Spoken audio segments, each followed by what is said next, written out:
Okay, so yes, so to introduce myself again, my name is Neil Towler. I'm a senior business energy advisor at the Severn Wye Energy agency. For those of you who may not be familiar with Severn Wye, we're an energy advice, a non-profit company, registered sustainability charity based in Gloucestershire and Gloucester, just outside Gloucester, in a place called Hynham. We deliver practical services to address sustainability issues. So the areas that we cover are listed in those 4 boxes below. But typically, fuel poverty is the main one. So we run a scheme called Warm and Well, for example, which is the local authority funded advice service for householders in Gloucestershire. And that allows us to provide free impartial advice to householders on energy saving in their home.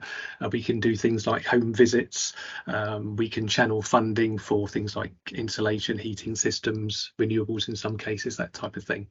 So a lot of work around fuel poverty and energy help for householders, but also a lot of the work I do is around decarbonisation, and that's typically working with small businesses. So we've just recently finished a scheme called Target 2030, for example, which provided advice to over 300 businesses in Gloucestershire and Wiltshire, and that allowed us to go out to those businesses, spend a couple of hours on site with them, do a site survey, produce a report making recommendations, quantifying savings by making improvements, and then we, at that particular point, we were able to offer funding for improvement works as well. That was a EU funded scheme, hence why it's closed now. But also we do other work around things like carbon capture. So we work on a biochar project for a moment, for example, and we also do a lot of work with Welsh Government. So working with rural communities in Wales is quite a big thing as well. So yeah, so that's kind of us. Next slide. Just to highlight, so yeah, we work across Wales, English border counties, Gloucestershire, Herefordshire, South Gloucester, Wiltshire. So we're in Hynham, just outside Gloucester. We have an office in Llandrindod, Wells, in Wales, and yeah, all our staff work and live locally to where we serve, I suppose. So the agenda. So this is what we're going to cover. I'm going to cover briefly this morning. So why we should be considering energy efficiency in our businesses could be obvious, but we'll go through a few reasons. Energy data and management. So it's kind of been covered already, but understanding why energy data and energy management is useful in understanding what improvements we could be making. And then we go through the different options, different improvement options that are out there. So insulation and building fabric improvements, space and water heating and cooling improvements, heating controls, other ways to save, so pretty much anything else that doesn't fit into what I've just mentioned. We'll have a quick look at renewables and low carbon technologies, so things like solar panels, heat pumps, and then have a quick look at other considerations, so things you might want to think about when you're making energy saving improvements in your businesses. And then I've also got a few case studies as well to go through so those are typically local organisations, businesses around Cheltenham area and Gloucestershire that we've worked with that hopefully you'll be able to relate to as the kind of things that they've done as well. Okay. Yeah, it's good. Yeah, so why consider energy efficiency? Now, the first reason is pretty obvious, I suppose. You can save money on your energy costs. And it's increasingly important, as I'm sure you're all aware, with cost increases in recent years. So pretty simply, by being more energy efficient, you'll save money. Simple as that. Number 2, fly in. So future-proof your building against continued energy cost rises. So if you're lucky enough to still be in a fixed energy contract arranged prior to recent increases, energy saving improvements will help you to mitigate those inevitable increases. Now we still see companies that are very lucky to arrange their energy price contracts prior to the recent increases, but they're going to come out of those, or they're just coming out of those, and the energy costs we're finding that typically they're doubling. The gas costs, electricity costs are pretty much doubling. So it helps to mitigate those increases. And for everyone else who's already come out of those contracts, or already on high rates, it helps us to mitigate the increases that have already happened.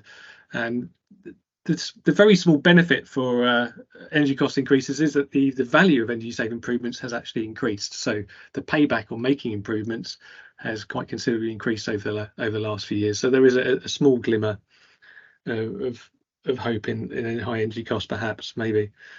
Number 3, So improve comfort and facilities for staff, clients and visitors. So quite simply, by improving insulation, adding some draft proofing, putting in new heating system, this should help to keep your staff and visitors warmer and happier.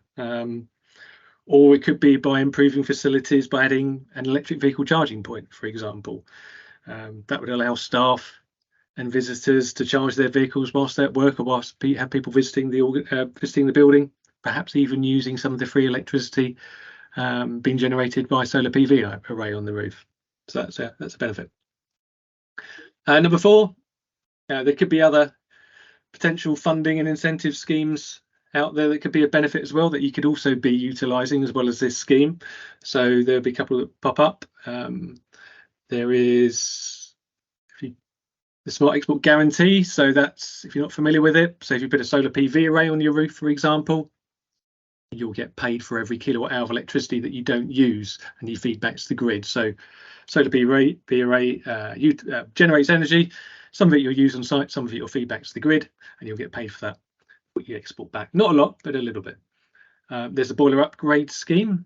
So currently you can get funding towards the cost of replacing an old fossil fuel heating system with a heat pump system. So probably an air source, ground source heat pump, and there's £7,500 towards the cost of that at the moment. We'll talk about heat pumps a little bit more later as well. And then there's also the workplace charging scheme as well. So you can get funding to contribute towards the cost of putting in electric vehicle charging points. So all of these things are added incentives for you to make some energy saving improvements in your offices or your buildings. Okay, number 5, be an exemplar. So you might want to be improving your CSR, your corporate social responsibility policy, for example. As we know, people are increasingly interested in using their purchasing power to select companies that are mindful of their environmental impacts. So it could help you to hold on to your customers, but also perhaps to win some new customers as well, if you're showing that you're doing your bit. And number 6, compliance. So if you're working towards certain quality measurement standards, for example, so if you're striving for something like ISO 14001, I think, is one. There's B Corp. There's plenty of other ones out there. So if you're working towards them, this will help you to demonstrate or meet those targets. Equally, if your building is leased, or if you're a landlord, you may know about something called the Minimum Energy Efficiency Standards, or MEES for short, which is easier to say. So that's where you have, your building has an energy performance certificate, an EPC, and currently, if your building is F or G rated, in theory, that building can't be leased. And those standards are being ramped up over the next 5 to 10 years. It has been slightly watered down recently, but in years to come, in theory, you might not be able to lease a building that is E rated, D rated, C rated, etc. So making improvements to buildings can help you to meet those standards, and it's a way perhaps of encouraging your landlord, if the building is leased as well, that they might want to be doing this to ensure they meet those standards in the future as well. And then 7-year compliance. Number 7, probably actually the most important one in many ways. So you'll be contributing as well towards the local and national carbon reduction targets. So Cheltenham Borough Council have declared a climate emergency. There's obviously national climate zero carbon zero targets out there, so doing your bit towards that, very simply, is another thing to think about. Okay, energy management, any data and management. So this is where it all starts. Really, our reports for businesses excuse me, always emphasize what is not measured cannot be managed. Essentially, if we don't know how much energy is being used and by what and where, we can't best understand how to manage and reduce it.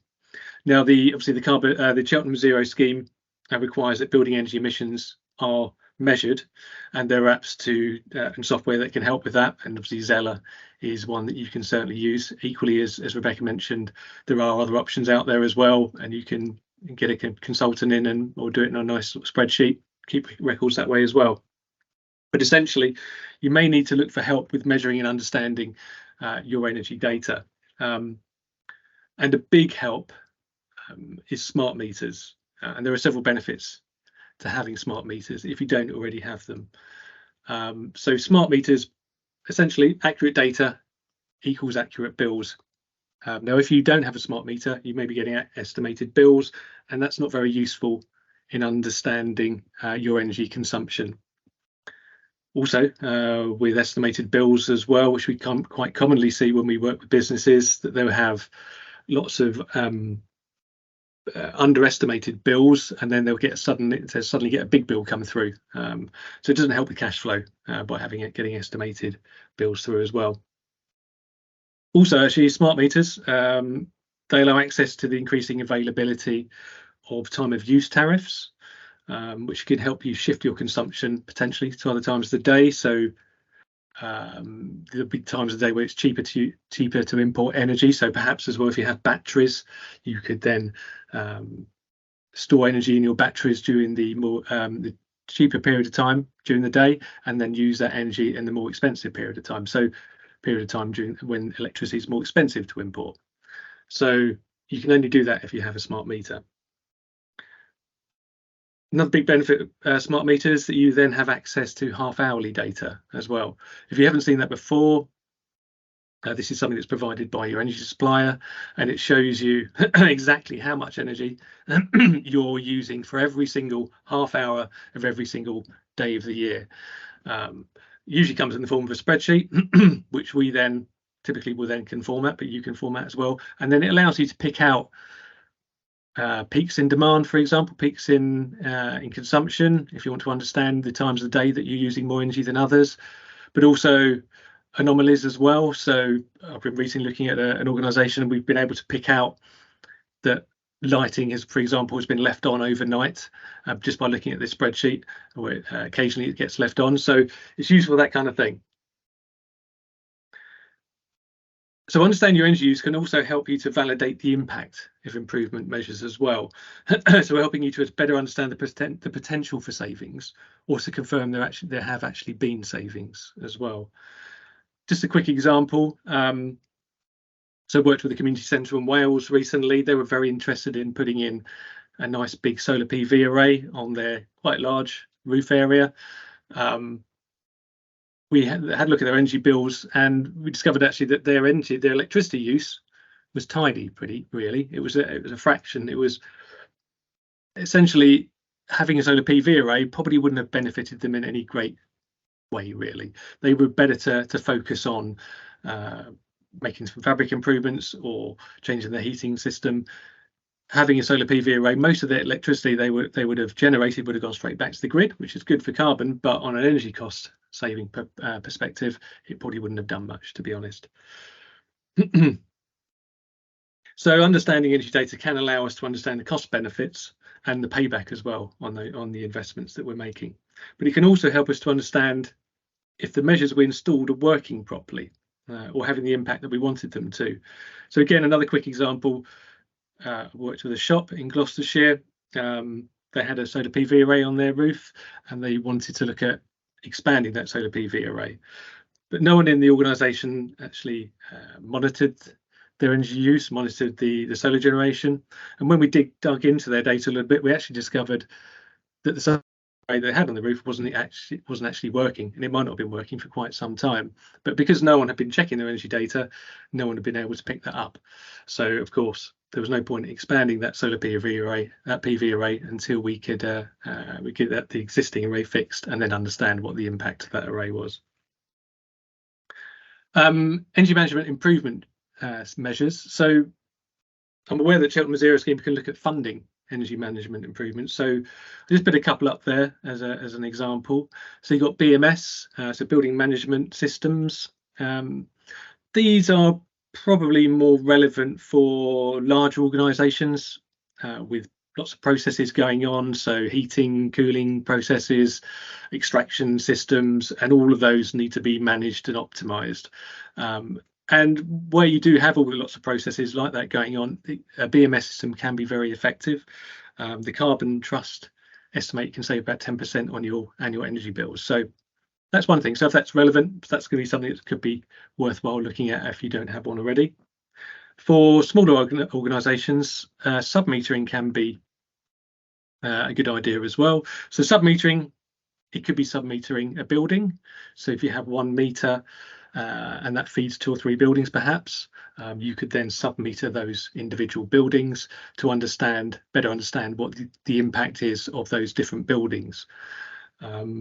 Equally, you could sub-meter a process. So if you have you have a manufacturing organisation and you have a process that you think it might be quite energy intensive, you could sub-meter that process or a number of processes, and that would allow you to better understand what the energy demand is for those processes, and that then helps you to understand what the impact of energy saving improvements to those processes might be and whether those are worthwhile or not.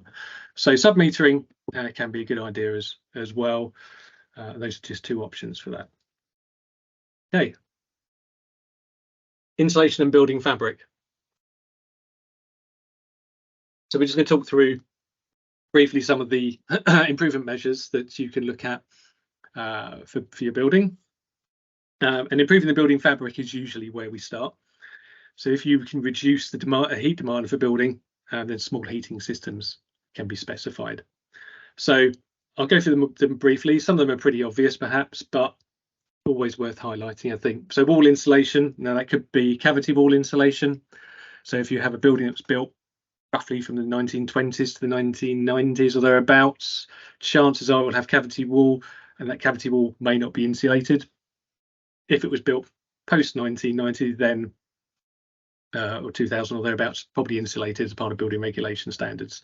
Equally, there are if you don't have a cavity wall, you can look at external and internal wall insulation. So if you have a solid brick, solid stone built building, but it gets a bit more tricky in those circumstances. It's a lot more expensive.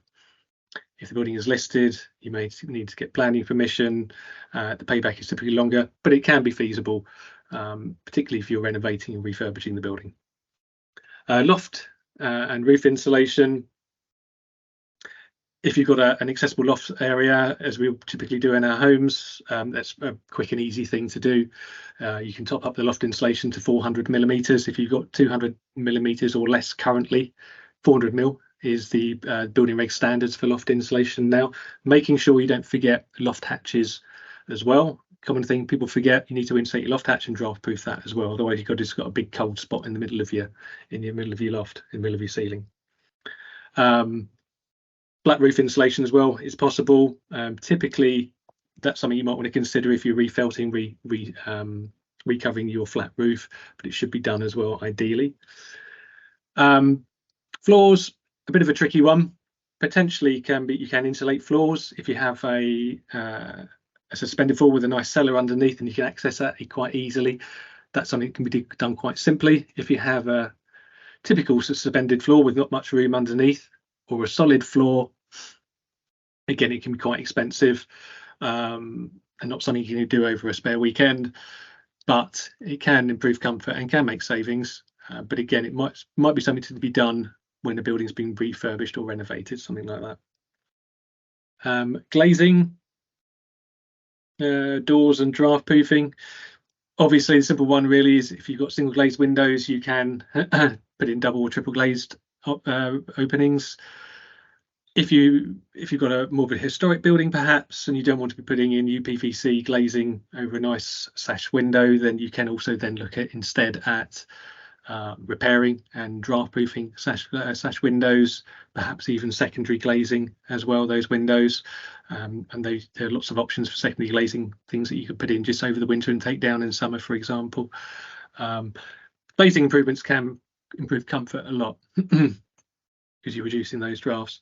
But also there's replacing doors, putting insulated doors in, and not forgetting things like shutter doors as well. So if you're in a manufacturing organisation, you might have big shutter doors. Typically they're quite leaky, not very well insulated. Replacing those with insulated draft-proof shutter doors can make quite a difference if you've got a heated area on the other side of that shutter door, and that's something we have funded before under our schemes in the past. Otherwise, there's things like solar film, solar blinds. So if you've got big areas of glazing in your buildings, glazed atriums, that kind of thing, which get very hot in the summer perhaps, or very cold and colder in the winter, you can put in things like solar film, and that helps to in the summer to reflect the sunlight back out, and in the winter reflect the heat that's already in the building back into the building. So solar film can be quite a good way of saving energy as well. And then finally on there, improving the fabric of cooled areas. So not forgetting probably things like beer cellars are a good example. So if you've got a pubs or clubs, and you've got a beer cellar which is keeping the beer barrels nice and cool, make sure that that cooled area is well insulated. So insulated ceilings, walls, good doors that are draft proofed, etc. Do what you can essentially to make sure that cool air isn't leaking out or the warm air isn't getting in essentially. Okay. Space heating and water heating. So I think the first thing to ask really is, excuse me, what is there currently and how efficient is it?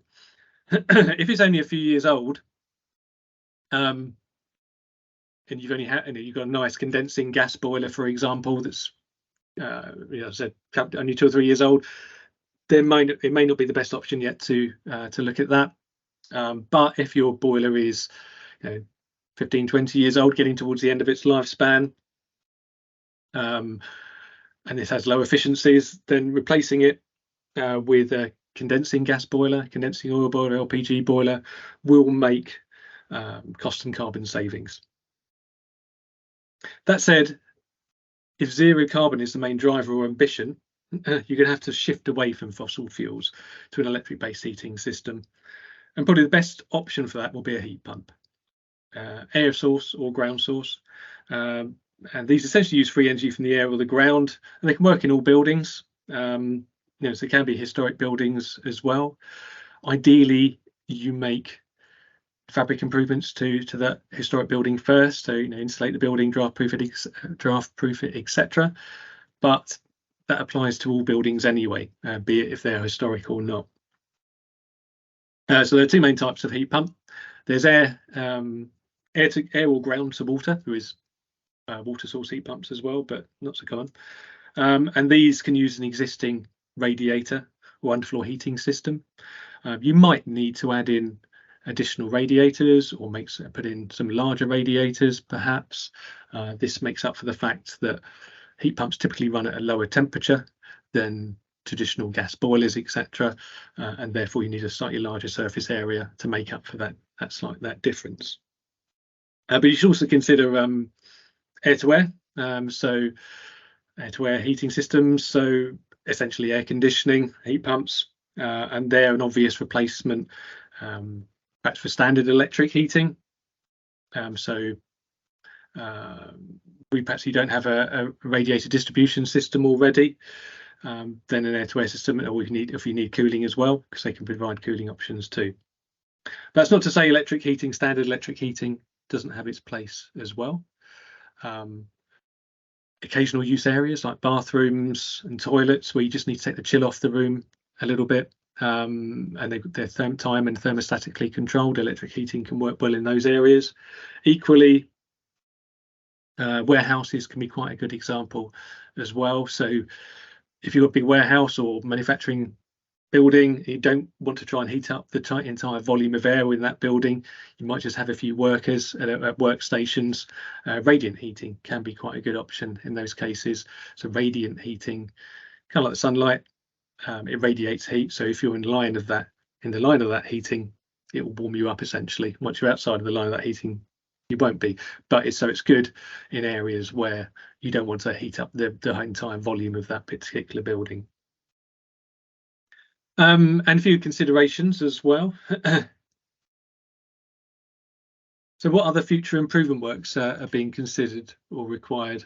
So for example, if you're planning to fit a nice solar PV array, perhaps with batteries, that could help to mitigate the additional electric demand from heat pumps in the future, maybe. Or secondly, as I think I've mentioned, if in your building you use lots of fans in the summer to keep cool, then maybe an air-to-air heating solution might be good. So you can do your cooling in the summer to help keep you a bit cooler, ideally perhaps using some energy from your solar array, but also can be used in the summer as well. And as mentioned, remember you'll probably need to eliminate fossil fuel use to seriously reduce your carbon emissions. So getting rid of gas, oil, LPG boilers is probably going to be the only way for you to reach carbon zero. It can be done elsewhere in other ways, but that's the easiest way in theory to do it. And also just remember there are other funding incentives out there as well, so that might factor into your decision making process as to what heating system you go for. So things like the boiler upgrade scheme, as mentioned, so you'll get funding towards putting in one of those, so that might sway your decision making process. Okay, space and water heating and controls. So can delivery of the heating that you have be optimized. So if the heating system is being replaced, upgrading the controls should be automatically considered, and some will be suggested or even probably required by your heating engineer. But it should probably be first asked, what flexibility and accuracy do the current controls offer? I mean, do the heating requirements change regularly? Are the heating controls responsive? Or does the current setup lead to electric plug-in heaters being used, for example? So something we quite commonly see is going to office buildings, and the people using the offices will have all their electric plug-in heaters plugged in the morning. They'll come in the morning, put their electric plug-in heaters on because the building hasn't reached the temperature yet, so therefore they're cold. They put the heaters on first. So you can eliminate that use of electric heaters by managing your heating system in a better way, making sure that the building is at temperature to begin with. You should also know what temperatures are appropriate based on how the building is used, and set the controls appropriately. So different temperatures for different areas, essentially. It might be obvious, but obviously in offices, the heating temperature may need to be higher than it would be on a work floor, workstation, a warehouse work floor. And overheating by just 1 degree, just as an example, can increase energy costs in an area by 8 to 10%. So it doesn't take much to make savings by improving your energy heating controls. And the best options will depend on the heating system that you have present and how that building is used. But at a minimum level, you need to consider, that's on here, thermostatic radiator valves. So they obviously you can turn radiators up and down using those. Room thermostat, I did put it on there. I should put a programmer as well, so you can actually set the times that the heating comes off and on. But you can improve on those as well, and there are ways to do that. So I've listed a couple there. So zone control, so that quite simply allows you to heat or to create different zones within buildings. So it allows you to heat different areas of the building at different times to different temperatures. That's particularly useful in areas, and a good example might be a hotel, for example, where you have rooms that aren't being rented or used. Having some kind of zone control, perhaps with the receptionist, allows them to turn off that heating or reduce the heating when that building is not being used, or that area, that room is not being used. And remote controls as well, or remote controls with zoning. So remote controls obviously allow you to control that heating from via an app, probably anywhere in the world. So you can turn off your heating or turn on your heating at short notice, or turn it off if the building's not going to be used when it was meant to be on, if that makes sense. With the I just mentioned on the hot water there, I mean, if you do heat hot water, if you do have a cylinder of hot water, as a minimum you should have time in the thermostatic control of that water heating. But again, another common thing that we see with businesses are that they have a nice big hot water cylinder to keep their water hot, but then they only have 2 or 3 sinks maybe in the bathrooms and one in the staff kitchen perhaps. So they're heating a big hot water cylinder for a tiny amount of water use, and that's probably not the best way to keep and store that water. If there are showers in the building and people are using showers, that kind of makes sense. You might want a big water cylinder so people can have hot showers, but regularly that's probably not going to be the case. and therefore you can then look at things like electric point of use heaters, for example, so they don't have storage areas, and they just heat the water on demand. So there's no point in heating a hot water cylinder if you're not going to use that water, basically. Okay, so other ways to save. So this is just a list of a few things that I've come up with, but there will be plenty more specific to your organisation, probably.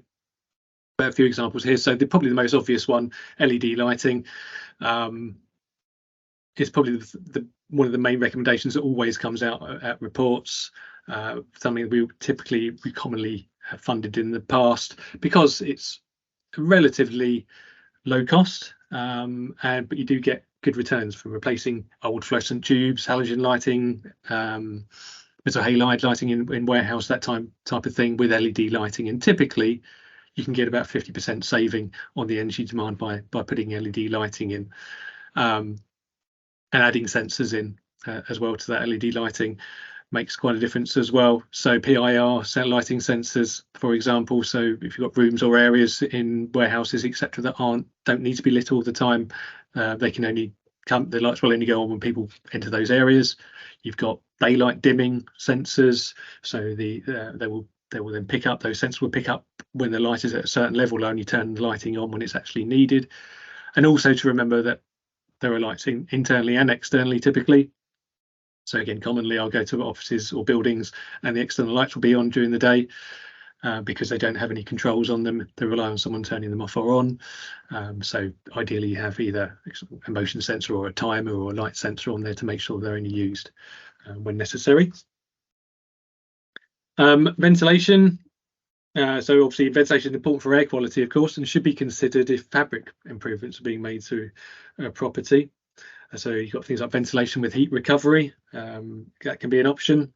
If you've got a commercial kitchen, variable speed controls for kitchen extraction is something that we've recommended as an option in the past, or adding variable speed and smart controls to dust extraction for manufacturing processes. And that's something, again, we've recommended and funded in the past that can make quite a difference on energy saving, where we've got dust extractors running throughout the entire manufacturing process.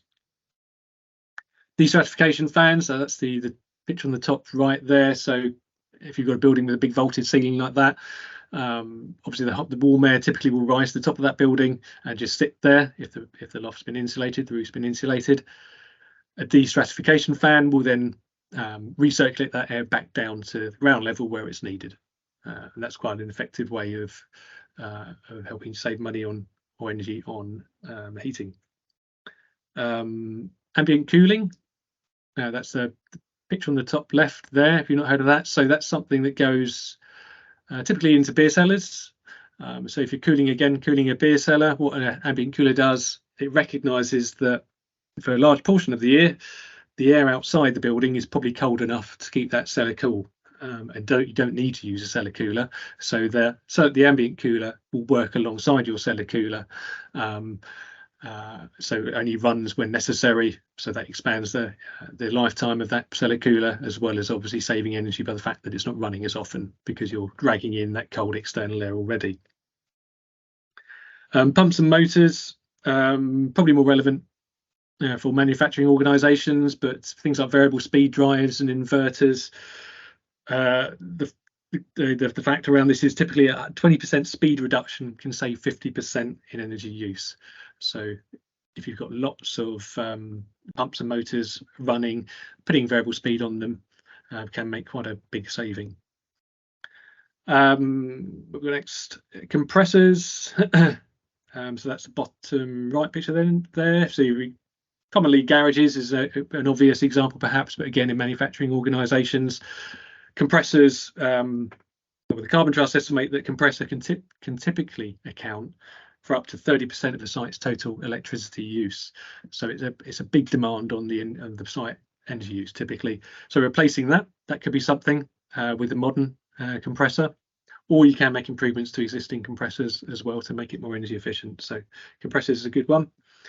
Some heating improvements there for heating systems, so things like de-aerators, which is bottom left picture there, system additives. So those kind of essentially make the heating system more efficient.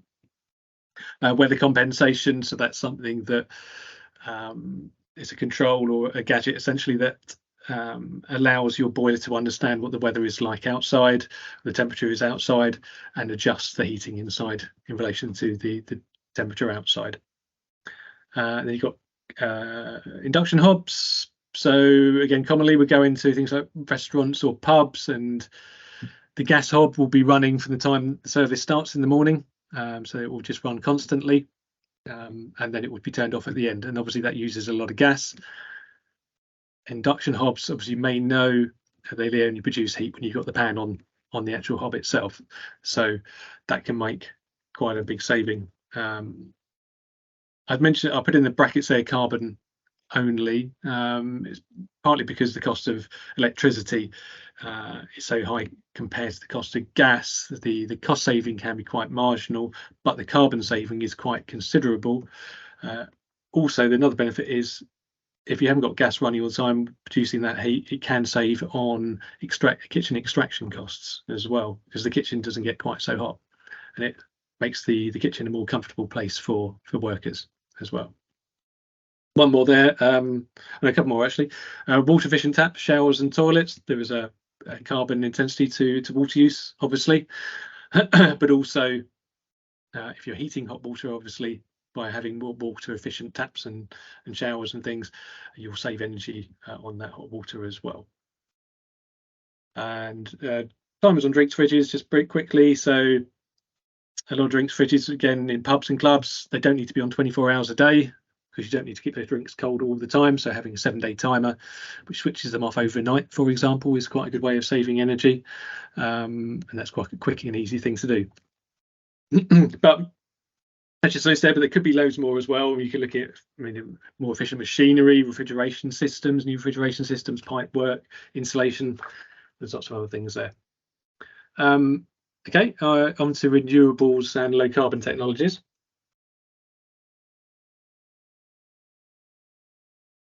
So heat pumps, ground source and air source. We've kind of gone over that to some extent. But it's just really to say around the fact that you need to be planned for prior to the heating system being replaced. So essentially, really, you don't want to be scrabbling around trying to get a heat pump installed when the gas boiler goes kaput. Ideally, it needs to be planned in before the end of the boiler's lifespan. It takes a bit longer to get a heat pump put in if you don't have one already, basically. So you need to plan for that. Ideally, perhaps you might want to ask your heating engineer when they service the boiler on an annual basis, what the efficiency of the boiler is now, how long they think it might last, and make sure you plan in that replacement, that heat pump replacement, and not just wait to the last second and have a cold building and have to rush around and get that done. Solar. So just briefly to mention solar thermal. So that generates heat for hot water. I would suggest that it's probably only going to be significant if there is a good hot water demand in the building. So as I mentioned earlier, if you have lots of showers, and a sports club is a good example, that might be a good idea. But for everywhere else, you generally don't need. A lot of places generally don't need as much hot water as they think they do. So solar PV is a little bit more adaptable in many ways. So you can still heat a hot water cylinder with solar PV. There's something called a solar diverter, for example, and what that does, it takes your excess electricity that you're generating from your solar PV array, assuming you have one, and then diverts that into the hot water cylinder, and you can heat your hot water cylinder that way. So you don't necessarily need to have a solar thermal system. But also, obviously, solar PV, you can contribute towards your electric vehicle charging if you have electric vehicle charging points as well, and also you can use it to store energy in your batteries as well. So you can take your solar and store it in batteries for use later in the day as well. Unsized for cost or carbon saving, just really to highlight the size of the array you get should probably be determined by your current or future electricity demand. You want to know how much of that energy you will use and how much you might export. that will determine the savings and the payback on the investment. For example, is the business closed at the weekend? It's a common one we see. So at the weekend, is all that electricity can be exported back to the grid? So that information might help in deciding if investing in batteries is worthwhile, for example, or whether to take the income from the Smart Export Guarantee at the weekends, or even perhaps, and this has been discussed on a few occasions with business I've been to, you might think about shifting some of your working practices as well. Maybe to the weekend, and that might not be too popular with staff perhaps, but you want to understand how you're going to use that energy, and the best way to utilise that free energy that you have. And future-proofing, so just really say adding solar can also help you to future-proof the building, mitigating the increase in electricity demand that might come from adding things like heat pumps, or adding electric vehicle charging points in the future. Of course, if you have a gas boiler and replace it with a heat pump, your gas is going to go to zero. You assume you don't use it for anything else, but your electricity demand will increase. So putting on solar will help you to mitigate some of that increase. Yeah, that's on renewables. I mean, we can look at things like there's biomass and wind turbines and that kind of thing, but they're not quite so common and may not be quite so relevant as well in these for businesses currently. But a few considerations that you might want to think about when you're considering what energy efficiency improvements to make. So permissions. Also remember actually that you've got 12 months under this Cheltenham Zero scheme as well. So some of these things you want to consider because there is a limited time scale to making these improvements, getting funding. So yeah, permissions. So if the building, it's not perhaps obvious, but if the building is listed in a conservation area, for example, planning approval probably will be required, and that can add complications, it can add time, it can add cost as well. So you need to factor that in. Building ownership, is it leased? It doesn't mean improvements aren't possible. Landlord permission might be required, of course, and that may add time, but you might want to remind your landlord of the minimum energy efficiency standards, perhaps, as an incentive for them to approve the measures that you're considering. But you also deciding on the measures you're considering might depend on things like the length of the lease you have, the payback on the investment, the payback time on the investment, and your plans to remain in that building as well. So, for example, if you're thinking about external internal wall insulation, which is a good thing to do potentially, but the payback on that, it might be 20 years or so. So therefore, if your lease is only 5-10 years, or you're planning to move, that might not be the best option for you, perhaps. Space and area. I mean, solar is an obvious example in regards to this. So making sure you have available roof space if possible, but you could also consider things like solar carports. So if you've got a nice car park area, a solar carport might work well. Other outbuildings, sometimes organisations will use, they've got outbuildings they can use instead if it's not suitable for their main building. Ground mounted solar arrays can be feasible in some areas as well. But you also need to think about the shading. Is there shading of the building if you're putting it on the roof? Will that affect the output? And the orientation of the solar array. South for solar is great, obviously, but east and west can work well. We're even seeing solar arrays going on northeast, northwest facing arrays currently, because the cost of electricity has gone up so much. The payback on putting solar arrays has come down massively, and so it can make northeast and northwest facing arrays feasible as well. And you also need to think about things like room for scaffolding. You're going to have to put scaffolding up to get that solar array if it's going up on the roof. Your electricity supply. Do you have single phase or 3-phase electricity supply? If you've got 3-phase, that allows you to put on a larger PV array. Your distribution board might need to be updated, possibly. The structure of your roof might need to be looked at. Now, typically, a good solar installer will kind of cover all of these aspects for you, but it's something you might want to bear in mind as part of the process of getting quotes from solar installers in, so they can cover that for you. With heat pumps, typically with a hair source heat pump, you'll need room on an outside wall to put a heat pump, for example. And if your building's listed, again, that could be tricky. If it's a ground source heat pump, you'll ideally need a certain amount of ground area as well. In the installation time, just really to highlight that, again, the 12-month period, but also solar installers at the moment can be very busy. Again, because the cost of electricity went up so much and the value of solar PV arrays increased, a lot of solar installers have quite a long waiting list to get their installs in. So get quotes in as soon as possible. Building maintenance, just to highlight really, repairs should be done before making any building fabric improvements. So things like fixing gutters or resolving damp issues prior to insulating. But building maintenance could also be a good trigger point for making improvements as well. So if you do have building maintenance requirements, you're putting scaffolding up, for example, why not put a solar PV array up at the same time, or make sure your loft roof installation is up to standard whilst that scaffolding is up. Other funding options, again, make sure you fit that into your considerations as well. Again, the business boiler upgrade scheme, smart export guarantee, or electric vehicle charging point funding. And unintended consequences. So essentially, really, what I'm trying to say is make sure you get all the information you need before making your improvement decisions. So that may be referring on to specialists to make sure you know exactly what you're getting into.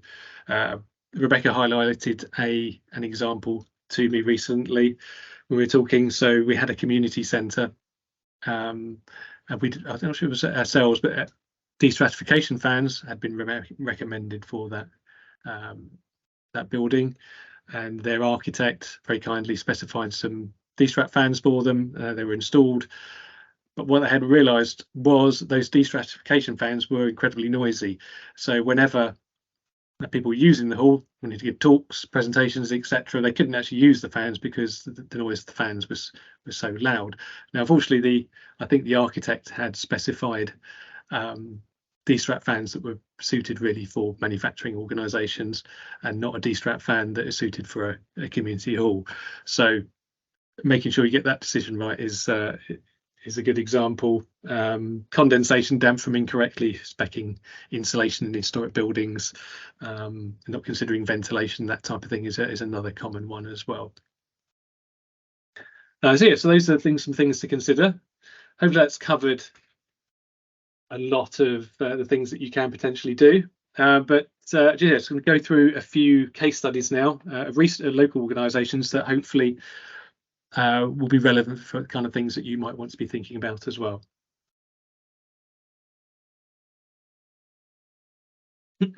So St Bridge Sports Centre. So this is one that we worked recently in the Abbeydale area of Gloucester.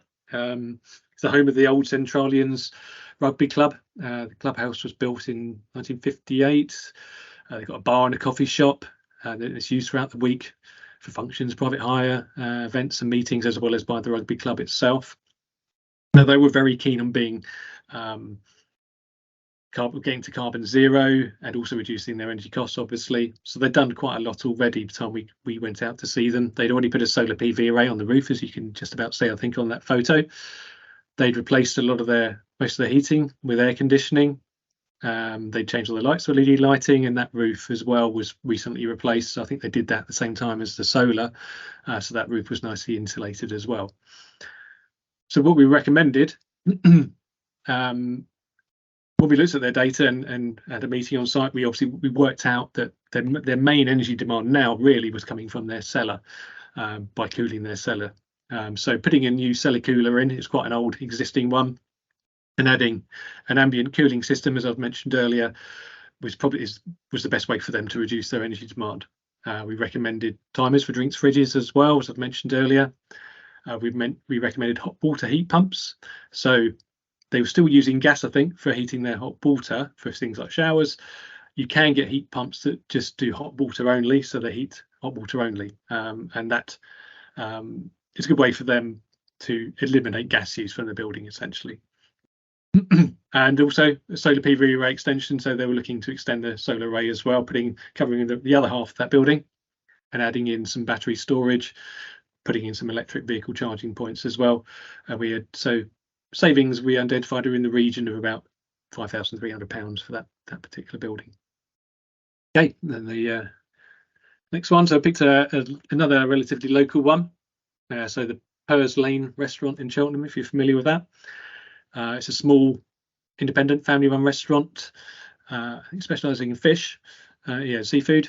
It's been on the premises since 2012, open from Wednesdays to Saturdays, and their main ambitions were around energy cost, but also a bit around carbon reduction as well. It's a leased building, and it's in a conservation area, so it's pretty much central Cheltenham. So things like fabric improvements were going to be difficult, potentially. It could, in theory, be done, and we did recommend things like flat roof insulation, secondary glazing for some of those nice windows. So that's something they could be doing, but we also looked at other aspects as well. So they did replace their hob with an induction hob, for example. They had quite a small kitchen, got very hot. So putting a new induction hob in for them kind of made sense, and helps them with their carbon reduction ambitions. And we also recommended things like boiler energy saving deaerator and CombiSave. So CombiSave is a gadget that goes onto a combination boiler, helps to save some energy, and replace remaining fluorescent lighting with LEDs. They had some fluorescent tubes, and also something called endo cubes for refrigeration. So that's a little gadget essentially that reduces the number of fridge startups and fridge cycling of the fridge. So it basically helps the fridge from running quite so often, reduces the energy use of the fridge. They're quite a cheap, easy thing to install. And we identified savings of over £700, or roughly £700 for that building. Okay, next one. So Deer Park Archers, again, you might be familiar with here. It's just in Sherdington, the outskirts of Cheltenham. Not-for-profit archery club. It's well established and renowned archery centre in the southwest, and they were particularly passionate about carbon reductions and being an environmentally friendly venue for the community. Their challenges were around they had single phase electricity, but they were interested in putting a relatively large solar PV array on. So they actually installed a 26.7 kilowatt peak solar PV array, but as part of that process, they had to upgrade their electricity supply as well and put in a new distribution board. So the cost of putting in a three-phase electric supply was about £2,000. I think it was £1,800 it cost them to put in a three-phase electricity, but that took, because he had to go to Western Power to do that. That took quite some time. It took a few months to get that all organised and paid for, and get electricians to change the distribution board, etc. So it wasn't a quick couple of week process to do that. They also changed their lighting to LED as well, and now they're looking to add in some battery storage and put some electric vehicle charging points in for when people visit and do their archery. You can see the solar array obviously on the roof of their building there. Primrose Vale Farm Shop. So again, another local one, Bentham, again not far from Sherdington. Open 7 days a week. So vegetables, local produce. They wanted to look at how they can reduce their electric use, and in particular regard, because being a shop selling food, they had lots of refrigeration, essentially, lots of energy used for cooling and storing, displaying produce. So what we recommended, what they did, one of the things they did certainly was around changing their freezers. So they had these old open freezers, as you can see in the top right picture there. So they're not great in the fact that obviously they let out lots of cold air, and they replaced them with the closed freezers that you can see in the bottom picture on the bottom right there. And there's quite a big energy saving by doing that. And there are lots of ways you can improve refrigeration systems in shops, that kind of thing. They also changed their lighting to LED. They had quite a lot of lighting in the shop, and they also put on a 12 kilowatt peak solar PV array on the front of the building, which you can see in the picture down there as well. And they were very happy with that. Next one, Albany Engineering. So I wanted to pick out an organisation, more of a manufacturing type organisation as well. So Albany Engineering in Lydney in the Forest of Dean. About 50 staff members. They make pumps basically that are sold throughout the UK. So they had a large workshop area, and they also had sort of connected offices as well. they've done a lot over the last couple of years. One of the first things they did was to change all their lighting to LED, and having a big workshop with lots of lighting. As you can see in that bottom left picture there, that's all LED lighting now, and it used to be metal halide lighting, I think, so quite energy intensive lighting. I think they've added in some sensors as well. As I mentioned earlier, as you can see on the bottom right picture there, they replaced their shutter doors. So they had some old shutter doors behind heated areas. So they replaced those with modern insulated draft-proof shutter doors. They also replaced a lot of their windows, their old windows that were single glazed with double glaze, and they put on quite a large solar PV array, 100 kilowatt peak. They are looking at doing cavity wall insulation. They had a bit of an issue with access to one particular wall, so it's not something they've done straight away, but they've also been looking at boiler and heating control upgrades, putting in some destratification fans. But that said, up until now, they've saved about 50 tonnes of carbon annually, which is quite a significant saving. And they managed to do that just before the cost increases in electricity as well. So they were particularly pleased about getting their solar array in before that happened. And again, I just want to pick out slightly different type of organisation. So this is a hotel on the outskirts of Malmesbury. Got 20 bedrooms for guests. Got bistro and bar services, typical hotel, I suppose. They got areas which are original Cotswold, traditional Cotswold stone, but they also had some 1980s buildings as well. They did have high energy costs, but they were also planning some refurbishment of some of the areas in the hotel as well. So we recommended some insulation upgrades. So they will be doing potentially in one building in particular, which they are looking to refurbish. So we're going to be insulating the sloping ceilings, insulating the solid walls of this old cottage, the lofts. We also recommended smart heating controls. So as I mentioned earlier, having controls that will allow them to zone the heating by the different rooms. So they're only heating rooms that are in use and not heating all rooms at all times. They're going to look at replacing some of the gas boilers with heat pumps, potentially, certainly in one of the buildings which they're refurbishing, and variable speed control in their kitchen extract systems, so it doesn't run at one single speed, and potentially solar PV on some of the relevant roofs. And yeah, one more, I think. Yeah, just last one. Another rugby club. It's in Almesbury in South Gloucestershire. They were very keen to being the very first carbon zero rugby club in South Gloucestershire, I think is their ambition. They had a very old oil boiler, about 30 years old, minimal loft insulation, and high cost for space and water heating. We identified savings about £6,500, £6,700, about 70% of their energy spend, and we identified that it would be possible for them to get to carbon net zero as well. And so far, they've installed a 40 kilowatt peak solar PV array. They've been looking at, and I think they will be putting some air source heat pumps in soon, and also adding some battery storage as well. And all of that should hopefully get them to carbon zero at some point in the very near future. And then, yeah, on to the next one. So just to highlight the business services that we offer as well. So if you are looking for energy support services, we can provide energy consultancy in things like site surveys and energy advice reports, identifying your energy savings, helping you to get to carbon zero, etc. And yeah, I think next one, yes, it's really just questions. So if you do have any questions, I'm quite happy to answer any of them now. Thanks, Rebecca. Okay, so